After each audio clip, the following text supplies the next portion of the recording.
Guys welcome back. మా బాబాయ్ అయితే ఫ్రెష్ అప్ అయిపోయాడు. సో తనని రెడీ చేద్దాం రండి. మీరేం చేస్తున్నారో కమెంట్ చేయండి.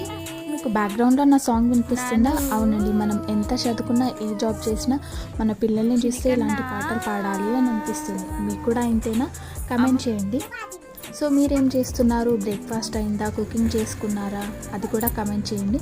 మీకు ఇంకేమైనా స్పెషల్ వీడియోస్ కావాలి, డైలీ రొటీన్ అంటే కూడా చెప్పండి. నేను ఆ బేస్లో వీడియోస్ చేస్తాను. సో ఫైనల్లీ మా బాబాయ్ అయితే రెడీ అయిపోయాడు. సో మేము బ్రేక్ఫాస్ట్ చేసేస్తున్నాము. ఈరోజు మా బ్రేక్ఫాస్ట్ వచ్చేసి చపాతీ ఇంకా బ్రింజాల్ కర్రీ. ఏంటి బ్రింజాల్ కర్రీ మార్నింగ్ చూపెట్టలేదు అనుకుంటున్నారా? అవునండి, ఇది నైట్ చేసింది. సో మిగిలింది మార్నింగ్ తింటున్నాము. చిన్నప్పుడు నేను తినాలంటే అబ్బా నైట్ చేసింది తినాలా అని ఏదోలా ఫీల్ అవుతుంది. కానీ ఇప్పుడు ఫుడ్ వాల్యూ తెలుస్తుంది కాబట్టి నైట్ చేసినా ఎప్పుడు చేసినా బాగుంటే తినొచ్చు అని అర్థమైందనమాట.